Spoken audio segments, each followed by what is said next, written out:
Hello दोस्तों, welcome to my channel Pathan education. और इस वीडियो में आज हम बताने वाले हैं कि किस प्रकार आप विषमबाहु त्रिभुज को दो भागों में बराबर बराबर बांट सकते हैं।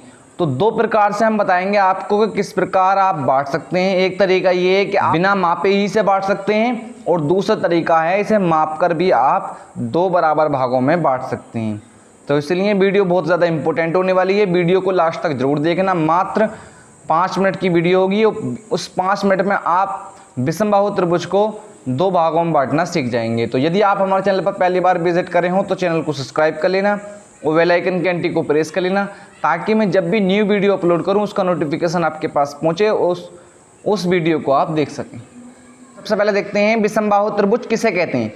तो विषमबाहु त्रिभुज उसे कहते हैं जिसकी प्रत्येक भुजा अलग अलग होती है, उसे विषमबाहु त्रिभुज कहते हैं। 3 भुजाएं हों वो भी अलग अलग होनी चाहिए।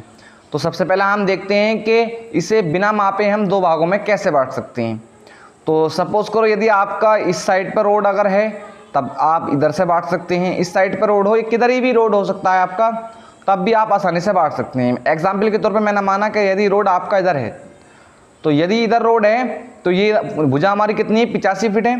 तो 85 फीट में से यदि हम आधा आधा करेंगे, बिल्कुल बीच पे 85 का आधा आधा कर लेंगे आप, और यहाँ पर बीच से बिल्कुल सामने इसके शीर्ष पर इसे मिला देंगे। और जैसे आप इसे मिलाते हैं तो ये त्रिभुज हमारा आधा आधा बढ़ जाएगा। जितना क्षेत्रफल इधर है इतना ही क्षेत्रफल हमारा इधर हो जाएगा। यदि एग्जाम्पल के तौर पर तुम्हारा रोड इधर नहीं है, यदि रोड इस साइड से निकल रहा है, तो दोनों भाई जो हिस्सेदार हैं वो रोड पर जमीन लेना चाहेंगे।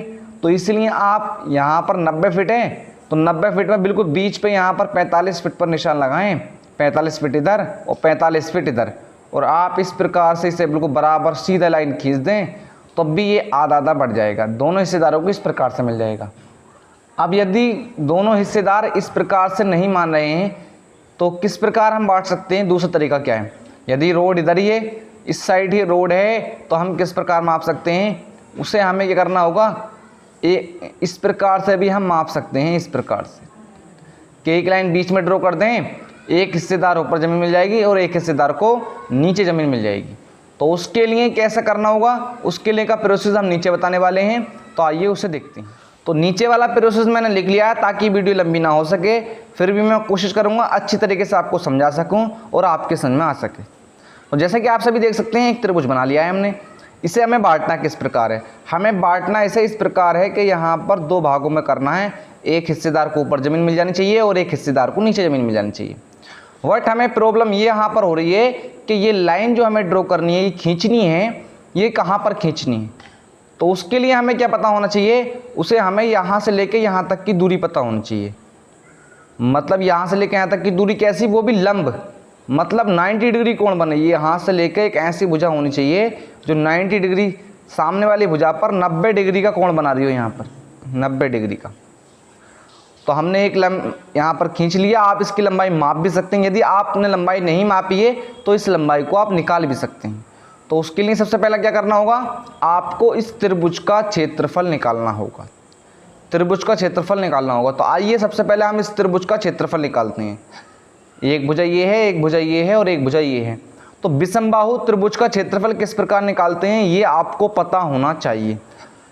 तो हीरोन्स का सूत्र त्रिभुजाकार जमीन को मापने में काम आता है, और इसमें इसका सूत्र होता है under root s minus a s minus b s minus c, bracket के अंदर होता है। यहाँ पर एस क्या है, एस इसका परिमाप है। और एस निकालते कैसे हैं, आइए मैं यहाँ पर बता देता हूँ।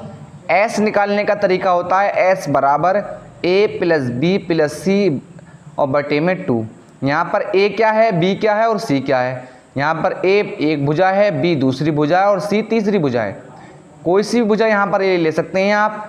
तीनों भुजाओं को जोड़कर उसे आधा करना ही हमारा यहाँ पर एस कहलाता है। तो यहाँ पर हमने एस निकालने के लिए तीनों भुजाओं को जोड़ा है और उसे आधा कर दिया है। तो यहाँ पर एस का मान हमारा कितना आ चुका है, 122.5 फुट आ चुका है। अब आइए हम इसका क्षेत्रफल निकाल लेते हैं। तो फिर s की जगह हमने 122 लिख दिया। उसी तरीके से आप देख सकते हैं a का मान कितना, तो a का मान हमने 90 माना था, तो यहाँ पर हमने 90 लिख दिया है। v का मान इस प्रकार से हमने सब कुछ b की जगह b का मान रख दिया है, c की जगह c का मान रख दिया है और s की जगह ss का मान रख दिया है। बस नीचे वाली लाइन आएगी, हम समझाता हूँ 122.5 है तो 122.5 लिखा है। उसके बाद में 122.5 में से 90 घटाया तो 32.5 बचा है, और इसमें से 70 घटाया तो 52.5 बचा है, और यहाँ पर 85 घटाया गया है तो 37.5 बचा है। अब क्या करना है इसके बाद में? इसके बाद में यहाँ पर सबकी आपको मल्टीप्लाई करनी है, मतलब गुणा करनी है। गुणा यहाँ पर आपको मोबाइल से करनी है क्योंकि लंबी गुणा है, पेन से भी कर सकते हैं लेकिन उसमें टाइम लगेगा। तो यहाँ पर अब गुणा करेंगे तो गुणा करने के बाद में आपका यहाँ पर आ जाएगा 78, 38 और 0 85.93। इतना आने के बाद में ये सब अंडरवुड में है, तो आपको ये करना, अपने मोबाइल का यूज़ करना है। मोबाइल में एक अंडरवुड का चिन्ह होगा, उसके अंदर ये सब संख्या आपको लिख देनी है। लिखने के बाद में आप देख सकते हैं यहाँ पर हमारा क्षेत्रफल आ चुका है 2799.6 फीट स्क्वायर, मतलब समथिंग हमारा आ चुका है 2800 फीट स्क्वायर। कुल क्षेत्रफल इस त्रिभुज का हमारा कितना आ चुका? पूरे का 2800 फीट स्क्वायर आ चुका है। 2 हिस्सेदार हैं तो प्रत्येक हिस्सेदार पर हमारा 1400 फीट स्क्वायर और 1400 फीट स्क्वायर एरिया पड़ेगा। तो यहाँ पर हमें एक हिस्सेदार को 1400 फीट स्क्वायर देना है और दूसरे को भी 1400 फीट स्क्वायर देना है। तो किस प्रकार हमें बांटना है, आइए उसके लिए हम देखते हैं। हमें सबसे पहले क्या करना होगा, इस भुजा की लंबाई निकालनी होगी। ये भुजा जो है, क्यों? जब तक हमें इस भुजा की लंबाई नहीं पता चलेगी तो हम कैसे कह सकते हैं कि ये निशान कहाँ पर लगाया जाए कि ये दोनों हिस्सेदारों को 1400 फीट स्क्वायर एरिया मिल जाए।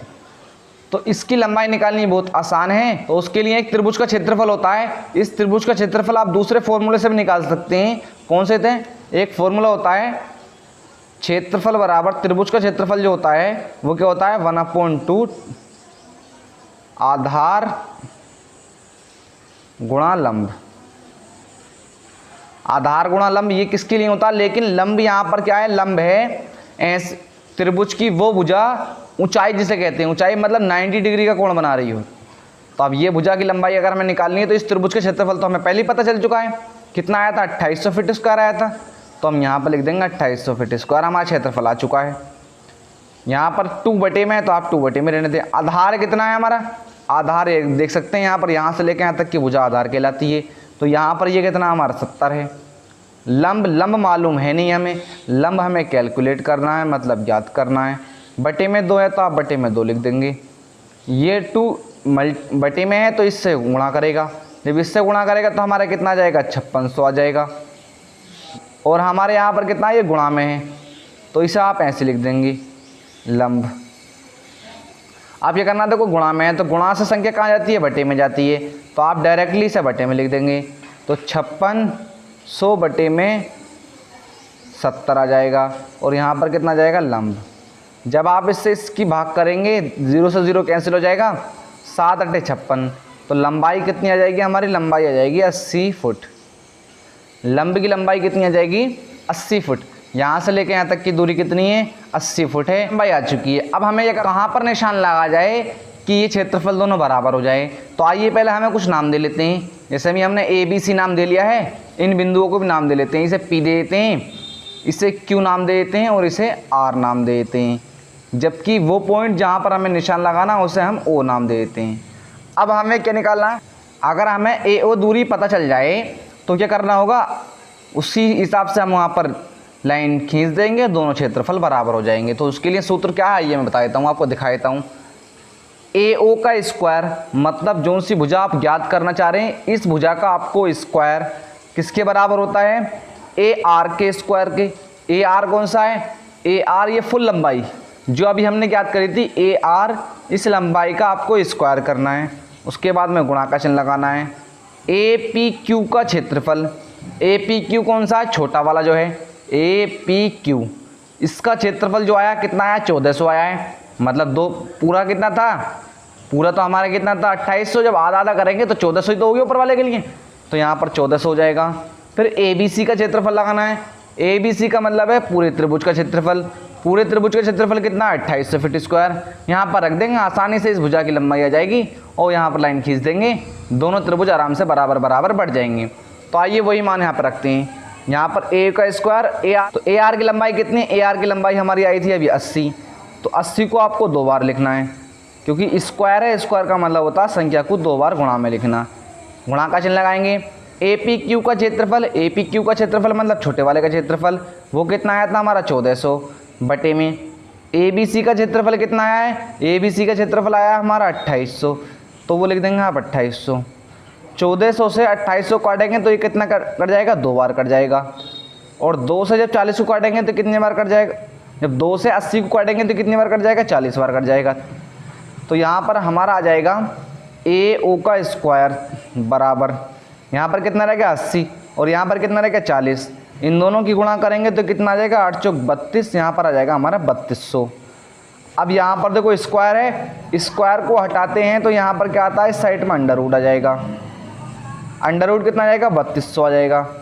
अब 3200 से हमें करना है, अंडर रूट से संख्या बाहर कैसे निकालते हैं, या आपको अगर आप कॉपी पेन से नहीं निकालना चाहें तो आप मोबाइल का यूज़ करें, मोबाइल का यूज़ इज़ द बेस्ट रहेगा। तो आप यहाँ पर मोबाइल में लिखेंगे तो उसके बाहर क्या संख्या आ जाएगी, तो 3200 से बाहर कितना आ जाएगा, बस 3200 से बाहर आ जाएगा 56.56 फीट।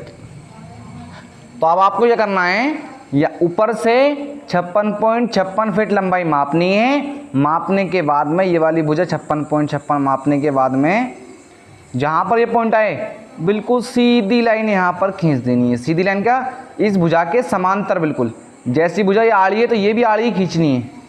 यहाँ से यहाँ तक दूरी जितनी हो तो यहाँ से लेकर यहाँ तक भी दूरी बराबर होनी चाहिए, बिल्कुल समांतर रेखा खींच दोगे, बिल्कुल बराबर बराबर क्षेत्रफल हो जाएगा। तो इस प्रकार से आप आसानी से बांट सकते हैं। यदि वीडियो अच्छी लगी तो वीडियो को लाइक करना, और हमारे चैनल पर यदि पहली बार विजिट करे हो तो चैनल को सब्सक्राइब कर लेना, क्योंकि हम इस प्रकार की वीडियो लाते रहते हैं। जय हिंद, जय भारत।